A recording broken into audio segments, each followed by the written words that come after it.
الحمد للہ رب العالمین والصلاة والسلام علی سید المرسلین اما بعد فاعوذ باللہ من الشیطان الرجیم بسم اللہ الرحمن الرحیم۔ گناہوں سے پاک صاف، یہ مضمون فیضان رمضان کے صفحہ 371 تا 384 سے لیا گیا ہے۔ دعائے عطار، یا اللہ جو کوئی رسالہ گناہوں سے پاک صاف کے 14 صفحات پڑھ یا سن لے، اس کو گناہوں سے پاک صاف کر کے بے حساب جنت الفردوس میں داخلہ عطا فرما۔ آمین بجاہ نبی الامین صلی اللہ علیہ وآلہ وسلم۔ درود شریف کی فضیلت۔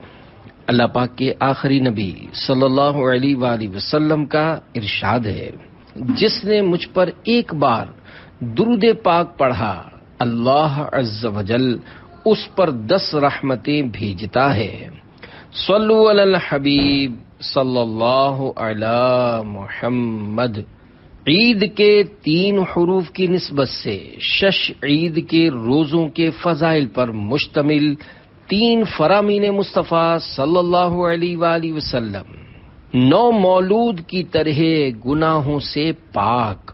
نمبر 1، جس نے رمضان کے روزے رکھے پھر 6 دن شوال میں رکھے تو گناہوں سے ایسے نکل گیا جیسے آج ہی ماں کے پیٹ سے پیدا ہوا ہے، گویا عمر بھر کا روزہ رکھا۔ نمبر 2، جس نے رمضان کے روزے رکھے پھر ان کے بعد 6 دن شوال میں رکھے تو ایسا ہے جیسے دہر کا یعنی عمر بھر کے لیے روزہ رکھا، سال بھر روزے رکھے۔ نمبر 3، جس نے عید الفطر کے بعد شوال میں 6 روزے رکھ لیے تو اس نے پورے سال کے روزے رکھے کہ جو ایک نیکی لائے گا اسے 10 ملیں گی، تو ماہ رمضان کا روزہ 10 مہینے کے برابر ہے، اور ان 6 دنوں کے بدلے میں 2 مہینے، تو پورے سال کے روزے ہو گئے۔ شش عید کے روزے کب رکھے جائیں؟ پیارے پیارے اسلامی بھائیوں، صدر الشریعہ بدر الطریقہ حضرت علامہ مولانا مفتی محمد امجد علی اعظمی رحمۃ اللہ علیہ بہار شریعت کے حاشیے فرماتے ہیں، بہتر یہ ہے کہ یہ روزے متفرق یعنی جدا جدا رکھے جائیں، اور عید کے بعد لگاتار 6 دن میں ایک ساتھ رکھ لیے جب بھی حرج نہیں۔ خلیل ملت حضرت علامہ مولانا مفتی محمد خلیل خان قادری برکاتی رحمت اللہ علیہ فرماتے ہیں، یہ روزے عید کے بعد لگاتار رکھے جائیں تب بھی مذائقہ نہیں، اور بہتر یہ ہے کہ متفرق یعنی جدا جدا رکھے جائیں، یعنی جیسے ہر ہفتے میں 2 روزے، اور عید الفطر کے دوسرے روز 1 روزہ رکھ لے اور پورے ماہ میں رکھے تو اور بھی مناسب معلوم ہوتا ہے۔ الغرض عید الفطر کا دن چھوڑ کر سارے مہینے میں جب چاہیں شش عید کے روزے رکھ سکتے ہیں۔ صلو علی الحبیب صلی اللہ علی محمد۔ ذوالحجۃ الحرام کے ابتدائی 10 دن کے فضائل فتاوی رضویہ جلد 10 صفحہ 649 پر ہے۔ صوم یعنی روزہ وغیرہ اعمال صالحہ یعنی نیک اعمال کے لیے بعد رمضان المبارک سب دنوں سے افضل عشرہ ذی الحجہ ہے۔ اللہ کے 4 حروف کی نسبت سے عشرہ ذوالحجۃ الحرام کے فضائل کے متعلق 4 فرامین مصطفیٰ صلی اللہ علیہ وآلہ وسلم۔ نمبر 1، ان 10 دنوں سے زیادہ کسی دن کا نیک عمل اللہ عز وجل کو محبوب نہیں۔ صحابہ کرام علیہم رضوان نے عرض کی، یا رسول اللہ صلی اللہ علیہ وآلہ وسلم، اور نہ راہ خدا عز وجل میں جہاد؟ فرمایا، اور نہ راہ خدا عز وجل میں جہاد مگر وہ کہ اپنی جان و مال لے کر نکلے پھر ان میں سے کچھ واپس نہ لائے، یعنی صرف وہ مجاہد افضل ہوگا جو جان و مال قربان کرنے میں کامیاب ہو گیا۔ نمبر 2، اللہ عز و جل کو عشرہ ذوالحجہ سے زیادہ کسی دن میں اپنی عبادت کیا جانا پسندیدہ نہیں۔ اس کے ہر دن کا روزہ 1 سال کے روزوں اور ہر شب کا قیام شب قدر کے برابر ہے۔ نمبر 3، مجھے اللہ عز و جل پر گمان ہے کہ عرفہ یعنی 9 ذوالحجۃ الحرام کا روزہ 1 سال قبل اور 1 سال بعد کے گناہ مٹا دیتا ہے۔ نمبر 4، عرفہ یعنی 9 ذی الحجۃ الحرام کا روزہ 1000 روزوں کے برابر ہے، مگر عرفات میں حاجی کو عرفے کا روزہ مکروہ ہے۔ حضرت سیدنا ابو ہریرہ رضی اللہ عنہ فرماتے ہیں، اللہ پاک کے پیارے نبی صلی اللہ علیہ وآلہ وسلم نے عرفے کے دن یعنی 9 ذوالحجۃ الحرام کے روز حاجی کو عرفات میں روزہ رکھنے سے منع فرمایا۔ صلو علی الحبیب صلی اللہ علی محمد۔ ایام 20 کے روزے، ہر مدنی ماہ یعنی سنہ ہجری کے مہینے میں کم از کم 3 روزے ہر اسلامی بھائی اور اسلامی بہن کو رکھ ہی لینے چاہیے۔ اس کے بے شمار دنیاوی اور اخروی فوائد ہیں۔ بہتر یہ ہے کہ یہ روزے ایام 20 یعنی چاند کی 13، 14 اور 15، 13، 14 اور 15 تاریخ کو رکھے جائیں۔ ایام 20 کے روزوں کے متعلق 3 روایات۔ نمبر 1، ام المومنین حضرت سیدتنا حفصہ رضی اللہ عنہا سے روایت ہے، اللہ عز و جل کے پیارے حبیب صلی اللہ علیہ وآلہ وسلم 4 چیزیں نہیں چھوڑتے تھے: عاشورہ کا روزہ اور عشرہ ذوالحجہ کے روزے اور ہر مہینے میں 3 دن کے روزے اور فجر کے فرض سے پہلے 2 رکعتیں یعنی 2 سنتیں۔ حدیث پاک کے اس حصے عشرہ ذوالحجہ کے روزے سے مراد ذوالحجہ کے ابتدائی 9 دنوں کے روزے ہیں، ورنہ 10 ذوالحجہ کو روزہ رکھنا حرام ہے۔ نمبر 2، حضرت سیدنا ابن عباس رضی اللہ عنہما سے روایت ہے، رسول اللہ صلی اللہ علیہ وآلہ وسلم ایام 20 میں بغیر روزے کے نہ ہوتے، نہ سفر میں نہ حضر یعنی قیام میں۔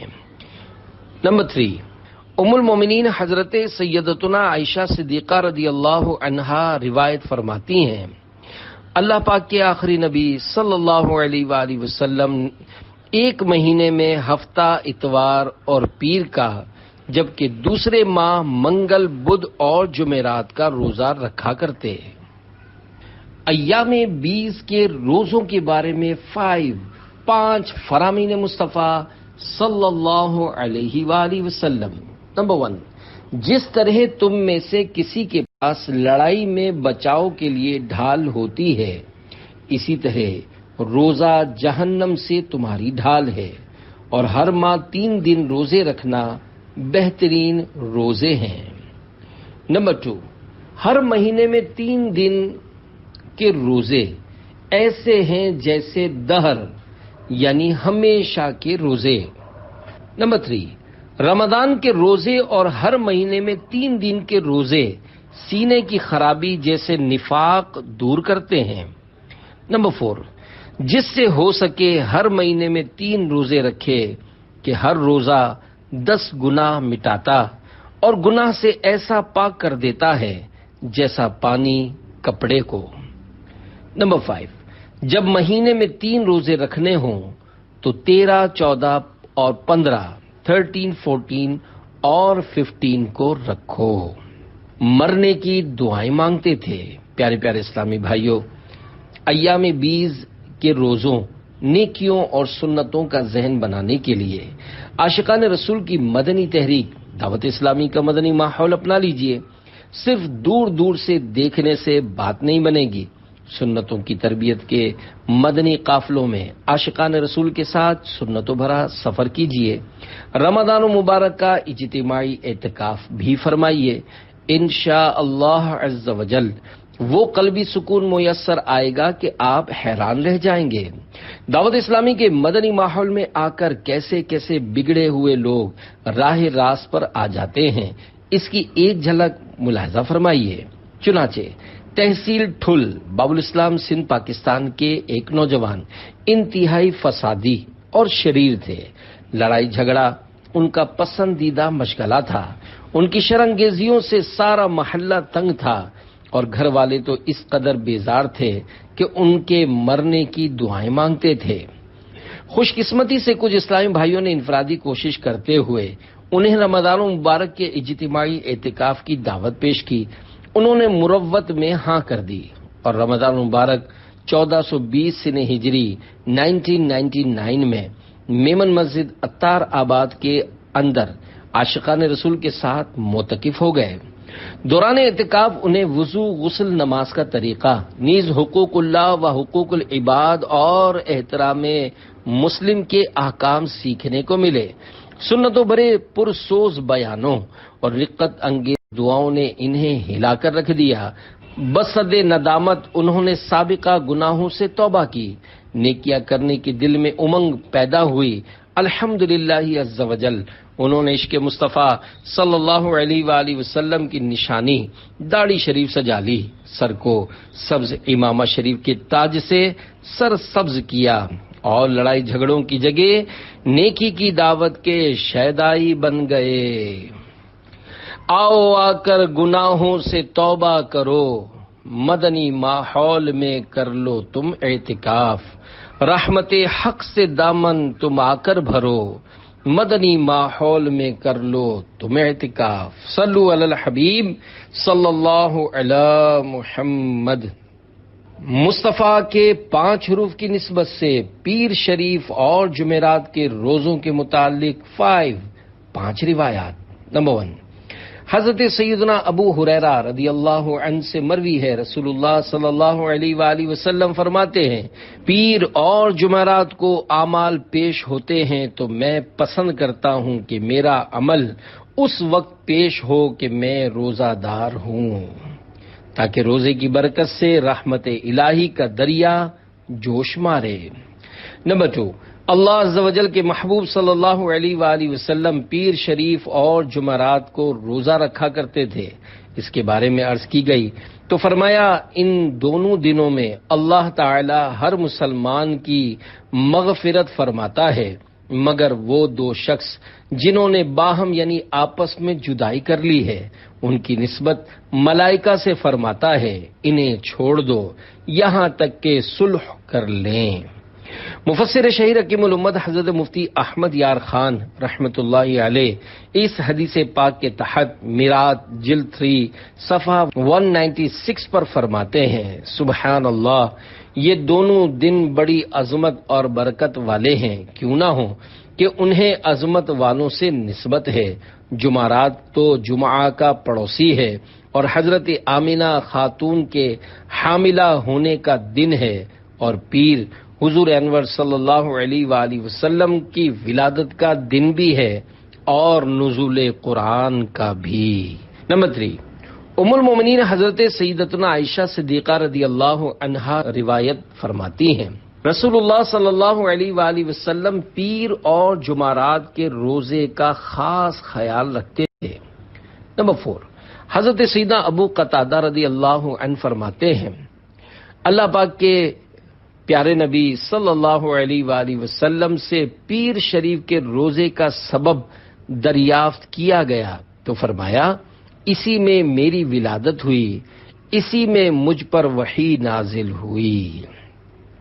نمبر 5، حضرت سیدنا اسامہ بن زید رضی اللہ تعالی عنہما کے غلام رضی اللہ عنہ سے مروی ہے، فرماتے ہیں کہ سیدنا اسامہ بن زید رضی اللہ عنہما سفر میں بھی پیر اور جمعرات کا روزہ ترک نہیں فرماتے تھے۔ میں نے ان کی بارگاہ میں عرض کی، کیا وجہ ہے کہ آپ رضی اللہ عنہ اس بڑی عمر میں بھی پیر اور جمعرات کا روزہ رکھتے ہیں؟ فرمایا، رسول اللہ صلی اللہ علیہ وآلہ وسلم پیر اور جمعرات کا روزہ رکھا کرتے تھے۔ میں نے عرض کی، یا رسول اللہ صلی اللہ علیہ وآلہ وسلم، کیا وجہ ہے کہ آپ صلی اللہ علیہ وآلہ وسلم پیر اور جمعرات کا روزہ رکھتے ہیں؟ تو ارشاد فرمایا، لوگوں کے اعمال پیر اور جمعرات کو پیش کیے جاتے ہیں صلو علی الحبیب صلی اللہ علی محمد۔ جنت کے 3 حروف کی نسبت سے بدھ اور جمعرات کے روزوں کے 3 فضائل۔ نمبر 1، حضرت سیدنا عبداللہ ابن عباس رضی اللہ عنہما سے روایت ہے، اللہ کے پیارے رسول صلی اللہ علیہ وآلہ وسلم کا فرمان بشارت نشان ہے، جو بدھ اور جمعرات کے روزے رکھے اس کے لیے جہنم سے آزادی لکھ دی جاتی ہے۔ نمبر 2، حضرت سیدنا مسلم بن عبید اللہ قرشی رضی اللہ عنہ اپنے والد مکرم رضی اللہ عنہ سے روایت کرتے ہیں کہ انہوں نے بارگاہ رسالت صلی اللہ علیہ وآلہ وسلم میں یا تو خود عرض کی یا کسی اور نے دریافت کیا، یا رسول اللہ صلی اللہ علیہ وآلہ وسلم میں ہمیشہ روزہ رکھوں؟ سرکار صلی اللہ علیہ وآلہ وسلم خاموش رہے، پھر دوسری مرتبہ عرض کی، پھر خاموشی اختیار فرمائی، تیسری بار پوچھنے پر استفسار فرمایا کہ روزے کے متعلق کس نے سوال کیا؟ عرض کی میں نے، یا نبی اللہ صلی اللہ علیہ وآلہ وسلم، تو جواباً ارشاد فرمایا، بے شک تجھ پر تیرے گھر والوں کا حق ہے، تو رمضان اور اس سے متصل مہینے شوال اور ہر بدھ اور جمعرات کے روزے رکھ، کہ اگر تو ایسا کرا تو گویا تو نے ہمیشہ کے روزے رکھے۔ نمبر 3، فرمان مصطفیٰ صلی اللہ علیہ وآلہ وسلم، جس نے رمضان، شوال، بدھ اور جمعرات کا روزہ رکھا تو وہ داخل جنت ہوگا۔ صلو علی الحبیب صلی اللہ علی محمد۔ کرم کے 3 حروف کی نسبت سے بدھ، جمعرات اور جمعہ کے روزوں کے فضائل پر مشتمل 3 فرامین مصطفیٰ صلی اللہ علیہ وآلہ وسلم۔ نمبر 1، جس نے بدھ، جمعرات و جمعہ کا روزہ رکھا، اللہ تعالیٰ اس کے لیے جنت میں ایک مکان بنائے گا جس کا باہر کا حصہ اندر سے دکھائی دے گا اور اندر کا باہر سے۔ نمبر 2، جس نے بدھ، جمعرات و جمعہ کا روزہ رکھا، اللہ تعالیٰ اس کے لیے جنت میں موتی اور یاقوت و زبرجد کا محل بنائے گا اور اس کے لیے دوزخ سے براعت یعنی آزادی لکھ دی جائے گی۔ نمبر 3، جس نے بدھ، جمعرات و جمعہ کا روزہ رکھا، پھر جمعہ کو تھوڑا یا زیادہ تصدق یعنی خیرات کرے تو جو گناہ کیے ہیں بخش دیے جائیں گے اور ایسا ہو جائے گا جیسے اس دن کے اپنی ماں کے پیٹ سے پیدا ہوا تھا۔ صلو علی الحبیب صلی اللہ علی محمد۔ جمعہ کے 4 حروف کی نسبت سے جمعہ کے روزوں کے متعلق 4 فرامین مصطفیٰ صلی اللہ علیہ وآلہ وسلم۔ نمبر 1، جس نے جمعہ کا روزہ رکھا تو اللہ عز و جل اسے آخرت کے 10 دنوں کے برابر اجر عطا فرمائے گا اور وہ ایام اپنی مقدار میں ایام دنیا کی طرح نہیں ہیں۔ فتح رضویہ جلد 10 صفحہ 653 پر ہے، روزہ جمعہ یعنی جب اس کے ساتھ پنج شنبہ یا شنبہ یعنی جمعرات یا ہفتے کا روزہ بھی شامل ہو، مروی ہوا کہ 10,000 برس کے روزوں کے برابر ہے۔ نمبر 2، جس نے جمعہ ادا کیا اور اس دن کا روزہ رکھا اور مریض کی عیادت کی اور جنازے کے ساتھ گیا اور نکاح میں حاضر ہوا تو اس کے لیے جنت واجب ہو گئی۔ نمبر 3، جس نے روزے کی حالت میں یوم جمعہ کی صبح کی اور مریض کی عیادت کی اور جنازے کے ساتھ گیا اور صدقہ کیا تو اس نے اپنے لیے جنت واجب کر لی۔ نمبر 4، جس نے بروز جمعہ روزہ رکھا اور مریض کی عیادت کی اور مسکین کو کھانا کھلایا اور جنازے کے ہمراہ چلا تو اسے 40 سال کے گناہ لاحق نہ ہوں گے۔ حدیث پاک کے اس حصے اسے 40 سال کے گناہ لاحق نہ ہوں گے سے مراد یا تو اسے نیکی ہی کی توفیق ملے گی یا گناہ صادر ہوئے تو ایسی توبہ کی توفیق مل جائے گی جو اس کے گناہوں کو مٹا دے گی۔ حضرت سیدنا عبداللہ بن مسعود رضی اللہ عنہ فرماتے ہیں، سرکار مدینہ صلی اللہ علیہ وآلہ وسلم بہت کم جمعہ کا روزہ ترک فرماتے تھے۔ پیارے پیارے اسلامی بھائیوں، جس طرح عاشورہ کے روزے کے پہلے یا بعد میں ایک روزہ رکھنا ہے، اسی طرح جمعہ میں بھی کرنا ہے، کیونکہ خصوصیت کے ساتھ تنہا جمعہ اس مسئلے کا خلاصہ آگے آ رہا ہے۔ یا صرف ہفتے کا روزہ رکھنا مکروہ تنزیہی یعنی ناپسندیدہ ہے۔ ہاں، اگر کسی مخصوص تاریخ کو جمعہ یا ہفتہ آ گیا تو تنہا جمعہ یا ہفتے کا روزہ رکھنے میں کراہت نہیں، مثلا 15 شعبان المعظم، 27 رجب المرجب وغیرہ۔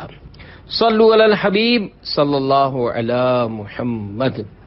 فضل کے 3 حروف کی نسبت سے تنہا جمعہ کا روزہ رکھنے کی ممانعت پر 3 فرامین مصطفیٰ صلی اللہ علیہ وآلہ وسلم۔ نمبر 1، شب جمعہ کو دیگر راتوں میں شب بیداری کے لیے خاص نہ کرو، اور نہ ہی یوم جمعہ کو دیگر دنوں میں روزے کے ساتھ خاص کرو، مگر یہ کہ تم ایسے روزے میں ہو جو تمہیں رکھنا ہو۔ مفسر شہیر حکیم الامت حضرت مفتی احمد یار خان رحمت اللہ علیہ میراث جلد 3 صفحہ 187 پر شب جمعہ کو دیگر راتوں میں شب بیداری کے لیے خاص نہ کرو کے تحت فرماتے ہیں، یعنی جمعہ کی رات میں عبادت کرنا منع نہیں، بلکہ اور راتوں میں بالکل عبادت نہ کرنا مناسب نہیں کہ یہ غفلت کی دلیل ہے، چونکہ جمعہ کی رات ہی زیادہ عظمت والی ہے۔ اندیشہ تھا کہ لوگ اس کو نفلی عبادتوں سے خاص کر لیں گے، اس لیے اسی رات کا نام لیا گیا۔ نمبر 2، تم میں سے کوئی ہرگز جمعہ کا روزہ نہ رکھے مگر یہ کہ اس کے پہلے یا بعد میں ایک دن ملا لے۔ نمبر 3، جمعہ کا دن تمہارے لیے عید ہے، اس دن روزہ مت رکھو مگر یہ کہ اس سے پہلے یا بعد میں بھی روزہ رکھو۔ احادیث مبارکہ سے معلوم ہوا کہ تنہا جمعہ کا روزہ نہ رکھنا چاہیے، مگر یہ ممانعت صرف اسی صورت میں ہے جبکہ خصوصیت کے ساتھ جمعہ ہی کا روزہ رکھا جائے۔ اگر خصوصیت نہ ہو، مثلا جمعہ کے روز چھٹی تھی، اس سے فائدہ اٹھاتے ہوئے روزہ رکھ لیا تو کراہت نہیں۔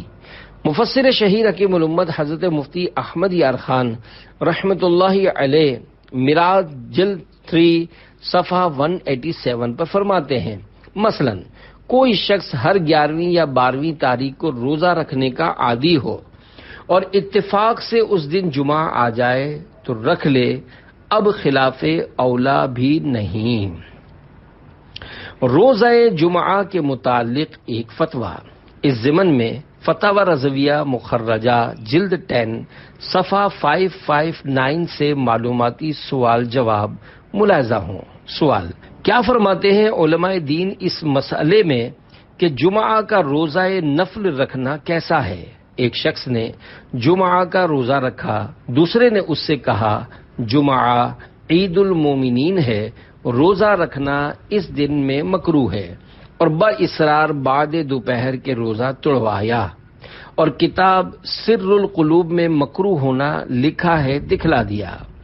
ایسی صورت میں روزہ توڑنے والے کے ذمے کفارہ ہے یا نہیں، اور توڑوانے والے کو کوئی الزام ہے یا نہیں؟ الجواب، جمعہ کا روزہ خاص اس نیت سے رکھنا کہ آج جمعہ ہے، اس کا روزہ بالتخصیص یعنی خصوصیت سے رکھنا چاہیے مکروہ ہے، مگر نہ وہ کراہت کے توڑنا لازم ہوا، اور اگر خاص بنیت تخصیص نہ تھی تو اصلاً کراہت بھی نہیں۔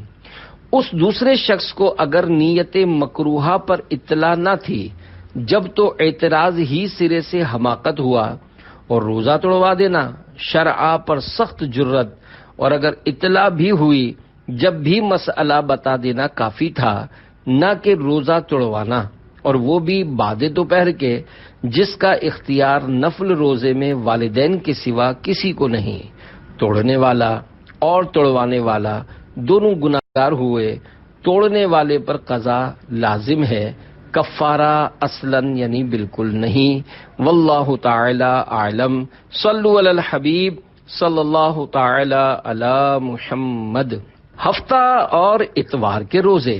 حضرت سیدتنا ام سلمہ رضی اللہ عنہا سے مروی ہے کہ رسول اللہ صلی اللہ علیہ وآلہ وسلم ہفتے اور اتوار کا روزہ رکھا کرتے اور فرماتے یہ دونوں یعنی ہفتہ اور اتوار مشرکین کی عید کے دن ہیں اور میں چاہتا ہوں کہ ان کی مخالفت کروں۔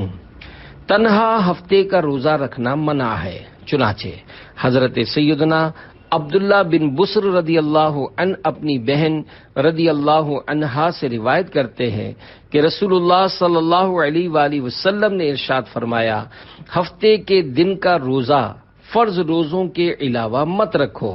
حضرت سیدنا امام ابو عیسیٰ ترمذی رحمۃ اللہ علیہ فرماتے ہیں کہ یہ حدیث حسن ہے اور یہاں ممانعت سے مراد کسی شخص کا ہفتے کے روزے کو خاص کر لینا ہے کہ یہودی اس دن کی تعظیم کرتے ہیں۔ صلو علی الحبیب صلی اللہ علی محمد۔ اے شہنشاہ مدینہ کہ 13 حروف کی نسبت سے روزہ نفل کے 13 مدنی پھول۔ ماں باپ اگر بیٹے کو نفل روزے سے اس لیے منع کریں کہ بیماری کا اندیشہ ہے تو والدین کی اطاعت کرے۔ شوہر کی اجازت کے بغیر بیوی نفل روزہ نہیں رکھ سکتی۔ نفل روزہ قصدن شروع کرنے سے پورا کرنا واجب ہو جاتا ہے، اگر توڑے گا تو قضا واجب ہوگی۔ نفل روزہ جان بوجھ کر نہیں توڑا بلکہ بلا اختیار ٹوٹ گیا، مثلا عورت کو روزے کے دوران حیض آ گیا تو روزہ ٹوٹ گیا مگر قضا واجب ہے۔ نفل روزہ بلا عذر توڑنا ناجائز ہے۔ مہمان کے ساتھ اگر میزبان نہ کھائے گا تو اسے یعنی مہمان کو ناگوار گزرے گا، یا مہمان اگر کھانا نہ کھائے تو میزبان کو اذیت ہوگی، تو نفل روزہ توڑنے کے لیے یہ عذر ہے، بشرط یہ کہ یہ بھروسہ ہو کہ اس کی قضا رکھ لے گا، اور یہ بھی شرط ہے کہ زہوہ کبریٰ سے پہلے توڑے بعد کو نہیں۔ والدین کی ناراضی کے سبب عصر سے پہلے تک نفل روزہ توڑ سکتا ہے، بعد عصر نہیں۔ اگر کسی اسلامی بھائی نے دعوت کی تو زہوہ کبریٰ سے قبل نفل روزہ توڑ سکتا ہے مگر قضا واجب ہے۔ اس طرح نیت کی کہ کہیں دعوت ہوئی تو روزہ نہیں اور نہ ہوئی تو ہے، یہ نیت صحیح نہیں، بہرحال روزہ دار نہیں۔ ملازم یا مزدور اگر نفل روزہ رکھیں تو کام پورا نہیں کر سکتے تو مستاجر یعنی جس نے ملازمت یا مزدوری پر رکھا ہے کہ اجازت ضروری ہے، اور اگر کام پورا کر سکتے ہیں تو اجازت کی ضرورت نہیں۔ ملازمت کے متعلق بہترین معلومات کے لیے مکتبۃ المدینہ کا شائع کردہ صرف 22 صفحات کا رسالہ حلال طریقے سے کمانے کے 50 مدنی پھول کا ضرور مطالعہ فرمائیے۔ طالب علم دین اگر نفل روزہ رکھتا ہے تو کمزوری ہوتی، نیند چڑھتی اور سستی کے سبب طلب علم دین میں رکاوٹ کھڑی ہوتی ہے تو افضل یہ ہے کہ نفل روزہ نہ رکھے۔